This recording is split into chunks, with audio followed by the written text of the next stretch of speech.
Hello dear student, you are most welcome today in this my online class। प्यारे बच्चों, आज कक्षा 8 के सभी छात्र छात्राओं का मेरे इस ऑनलाइन वर्चुअल क्लास में बहुत बहुत स्वागत है। प्यारे बच्चों, समय की मांग ही अभी यही है कि आप लोग ऑनलाइन के माध्यम से स्टडी करिए, अध्ययन करिए और हम अध्यापक बंधु ऑनलाइन वर्चुअल क्लास के माध्यम से आप लोगों का अध्यापन कार्य किया जाए। तो आज इसी कड़ी में class 8 English grammar chapter 18 present perfect continuous, इसके पहले वाले ऑनलाइन क्लास में आप लोगों ने पास्ट प्रेजेंट परफेक्ट पढ़ा, पास्ट परफेक्ट पढ़ा और फ्यूचर परफेक्ट। आज आपके इंग्लिश ग्रामर बुक से chapter 18 present perfect continuous tense. So first of all we have to know which sentence belongs present perfect continuous। Listen carefully, बड़े ही ध्यान से आप लोग पढ़िएगा, बड़े ही ध्यान से समझिएगा। सबसे पहले आप आइए, which sentence is called present perfect continuous। किस सेंटेंस को आप प्रेजेंट परफेक्ट कंटीन्यूअस कहेंगे? प्रेजेंट माने आप लोग जानते हैं करेंट टाइम, वर्तमान समय। परफेक्ट मीन्स कंप्लीट, पूर्ण हो जाना। फिर कंटीन्यूअस यानी जारी भी होना। अब सोचने वाली बात यह है कि ऐसे सेंटेंस जिनसे वर्तमान काल में कार्य कंप्लीट भी हो और कार्य जारी भी रहे, वही सेंटेंस आपका कहलाएगा प्रेजेंट परफेक्ट कंटीन्यूअस।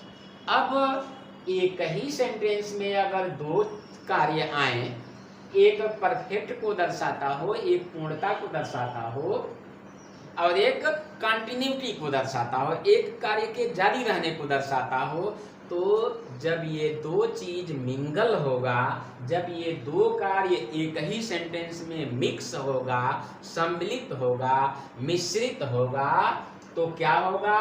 जाहिर सी बात है, हमें कहीं न कहीं टाइम को दर्शाना होगा, क्योंकि विदाउट टाइम, बिना समय के हम परफेक्शन को नहीं दर्शा सकते, पूर्णता को नहीं दर्शा सकते। और कंटिन्यूटी है, कंटिन्यूटी अगर है, टाइम नहीं पड़ेगा कोई दिक्कत नहीं, लेकिन जब उसी में अगर परफेक्शन आ जाए, कंप्लीशन आ जाए, पूर्णता आ जाए, तो बिना टाइम के काम नहीं चलेगा। तो जाहिर सी बात है, इसमें टाइम का बोध होगा। अब इसकी पहचान क्या होती है? कैसे आप जानेंगे कि यह प्रेजेंट परफेक्ट कंटीन्यूअस टेंस है? तो ऐसे सेंटेंसों में कुछ कार्य जारी भी रहता है और कुछ कार्य कुछ समय पहले कंप्लीट हो जाता है। अब पहचान इसका क्या है? वाक्य के अंत में रहा है, रही है, रहे हैं, रहे हो, रही हो, रहा हूं, etc। ये तो आएगा ही आएगा। उसके बाद इसमें कहीं न कहीं समय का बोध होगा, क्योंकि यही पहचान आपके प्रेजेंट कंटीन्यूअस टेंस की भी है। तो एक हुआ प्रेजेंट कंटीन्यूअस इस पहचान से, और जब बीच में टाइम आ जाए तो वह परफेक्ट हो जाता है। क्लियर हुआ? अब आइए,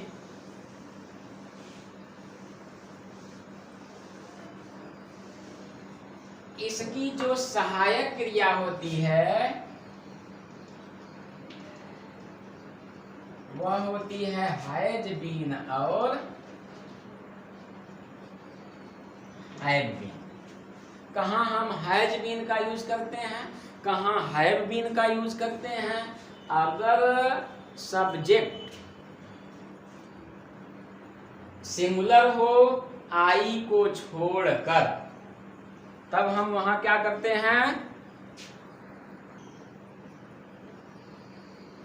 देखिए अगर सब्जेक्ट आई को छोड़कर,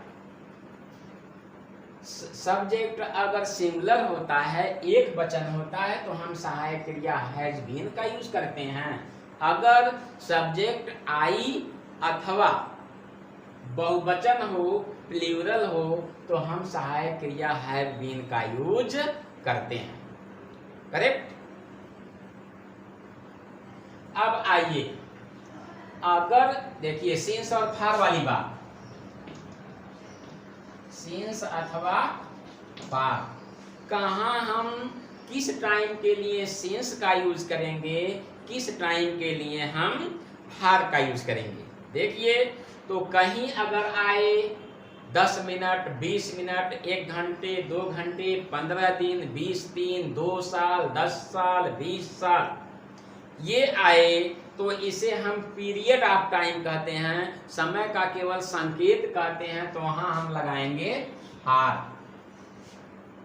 इसके अलावा अगर सुबह, शाम, सूर्यास्त, 2 बजे, 4 बजे, मंगलवार से, रविवार से, 1985 से, सन 2000 से ऐसे आए तो उसे हम कहते हैं पीरियड ऑफ टाइम, जिसे हम कहते हैं period of time, point of time, यानी वह समय होगा निश्चित, तो निश्चित के लिए हम लगाएंगे सिंस। ये है तरीका। अब आइए सेंटेंसों को बनाने के नियम के बारे में।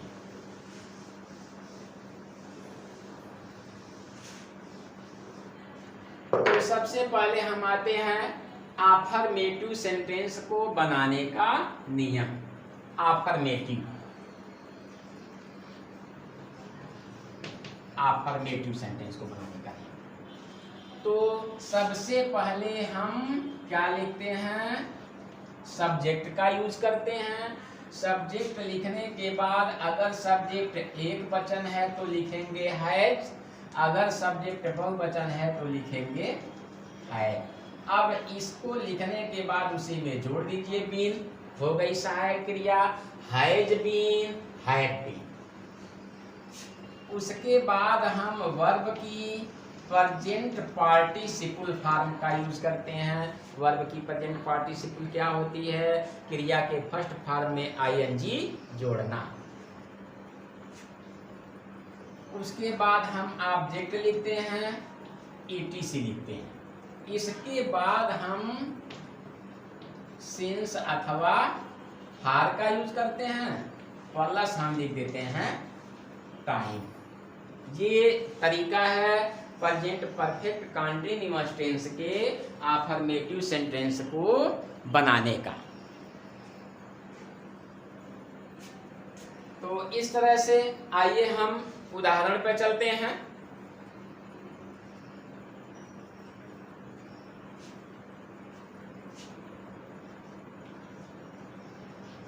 रेखा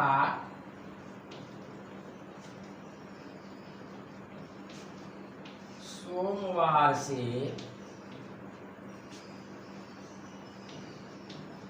अपना गृह कार्य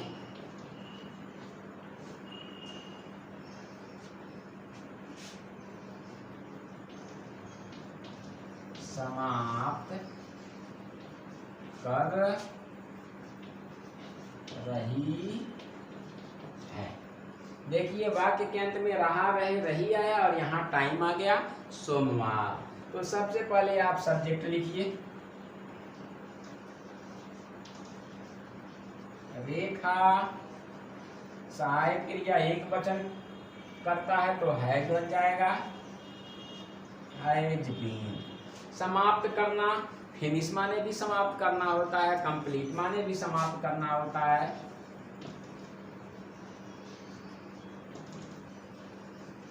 फिनिशिंग। अपना गृह कार्य हर, क्योंकि यह फेमिनिन है तो इसके लिए पॉजिटिव केस हर लगेगा।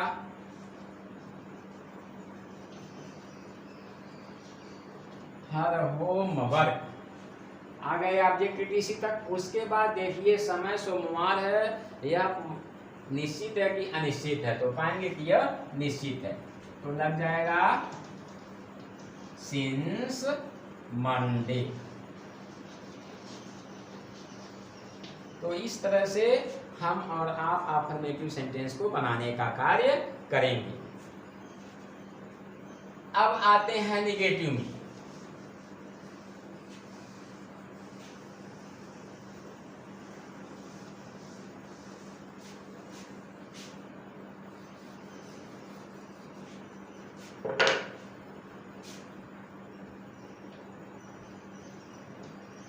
आइए प्रेजेंट परफेक्ट टेंस के निगेटिव सेंटेंस को कैसे बनाएंगे। सबसे पहले हम सब्जेक्ट लिख देंगे, उसके बाद सब्जेक्ट के अनुसार सब्जेक्ट एक वचन है तो सहायक क्रिया है, सब्जेक्ट बहुवचन है तो सहायक क्रिया है। उसके बाद हम यही नॉट लगा देते हैं, बाकी सारी चीजें वैसे ही है। फॉर एग्जाम्पल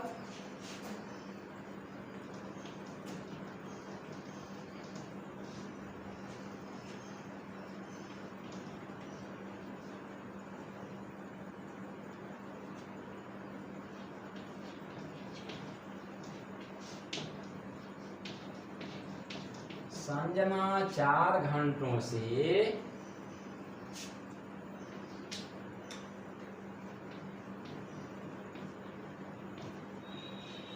रसोई घर में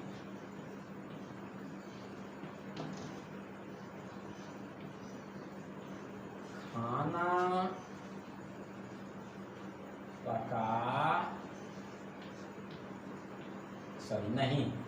रसोई घर में खाना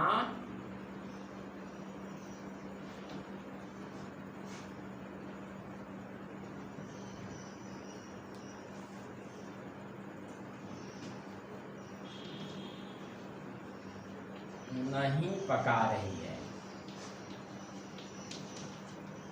संजना 4 घंटों से रसोई घर में खाना नहीं पका रही है। यह हुआ आपका नेगेटिव सेंटेंस। तो इसको बनाने का नियम आपने देखा, ठीक जैसा रूल बताया गया है उसी रूल के तहत आप लोग इस सेंटेंस को बनाइए। सब्जेक्ट आपका क्या है? संजना। तो सबसे पहले आप सब्जेक्ट को लिखिए,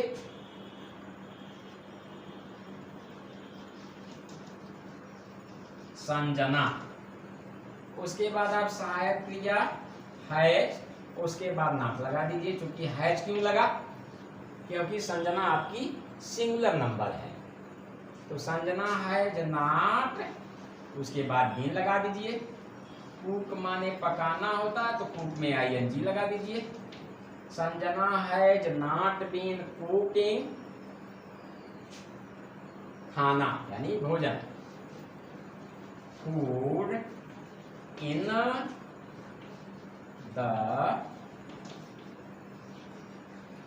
किचन। 4 घंटों से, मैंने पहले ही बताया 4 घंटा, 10 घंटा, 20 घंटा, 5 मिनट, 10 मिनट, 20 मिनट, 4 दिन से, 10 दिन से, 20 दिन से, 10 वर्षों से, 5 वर्षों से, 1 वर्षों से, यह सब क्या है? अनिश्चित समय है। और अनिश्चित समय के लिए हम क्या यूज करते हैं? फार का यूज करते हैं। तो यहां लगा दीजिए फॉर 4 आवर्स।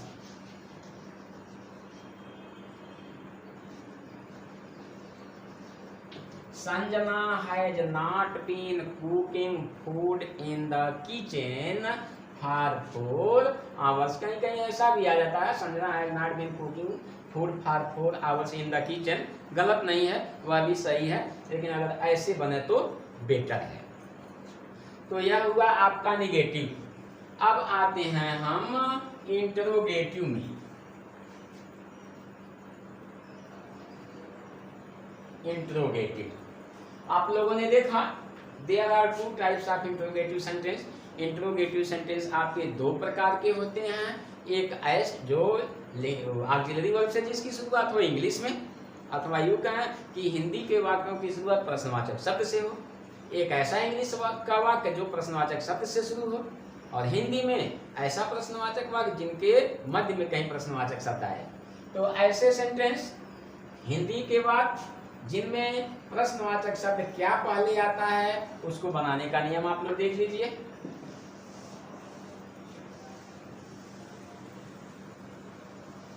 अगर हिंदी के वाक्यों में प्रश्नवाचक शब्द क्या पहले आता है तो आप बिना सोचे समझे आप सहायक क्रिया हैज अथवा हैव कर्ता के अनुसार लगा दीजिएगा। उसके बाद तब आप सब्जेक्ट लगाइएगा और अंत में आप क्वेश्चन मार्क रख दीजिएगा। जैसे क्या मैं 3 बजे से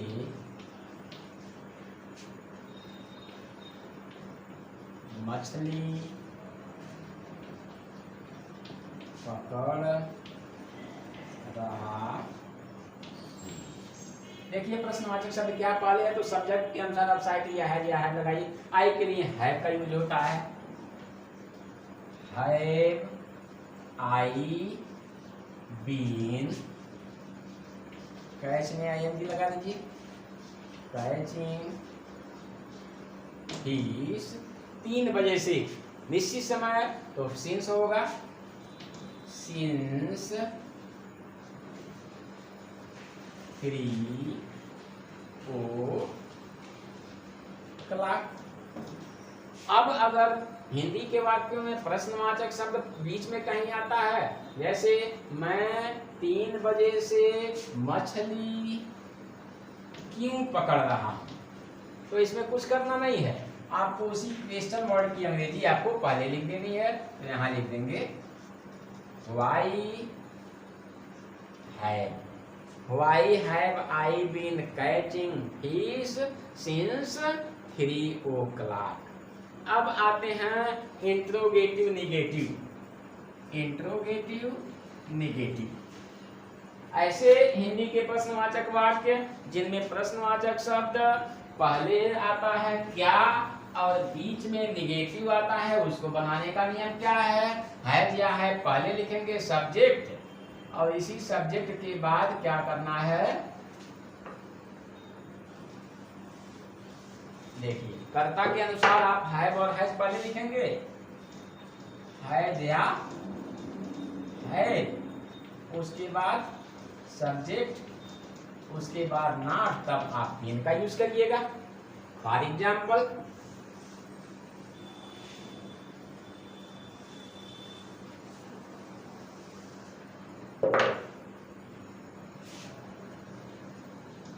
क्या महिमा शनिवार से गाना नहीं गा रही है। देखिए प्रश्नवाचक शब्द हिंदी के वाक्यों में क्या पहले आया और बीच में निगेटिव आया। तो ऐसे सेंटेंसों को बनाने का नियम क्या है, जिनमें प्रश्नवाचक शब्द क्या पहले आए और बीच में निगेटिव आए, उसको बनाने का नियम सीधे सीधे यही है। देखिए कर्ता के अनुसार आप सहायक क्रिया है या है पहले लिख दीजिए। महिमा सिंगुलर है तो सहायक क्रिया यहाँ होगा हैज। उसके बाद सब्जेक्ट यहाँ क्या है, महिमा। उसके बाद आप नहीं के लिए नाट लगा दीजिए, has Mahima not been singing a song. Time शनिवार से, दिन जहां दिन का नाम आ जाए वहां वह निश्चित समय होता है और वही आ जाए 2 दिनों से तो वह अनिश्चित होता है। तो निश्चित के लिए क्या लगाएंगे, सिंस सैटरडे। तो ये हो गया आपका इंट्रोगेटिव निगेटिव, ऐसा जिसमें प्रश्नवाचक शब्द हिंदी के वाक्यों में क्या पहले आए। अब अगर हिंदी के वाक्यों में प्रश्नवाचक शब्द कहीं बीच में आए तो हम उसी प्रश्नवाचक शब्द की अंग्रेजी उठाकर पहले लिख देते हैं। जैसे फॉर एग्जाम्पल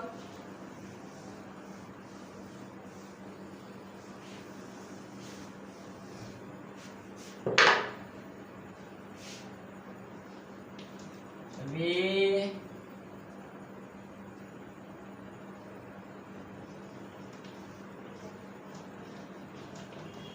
4 दिनों से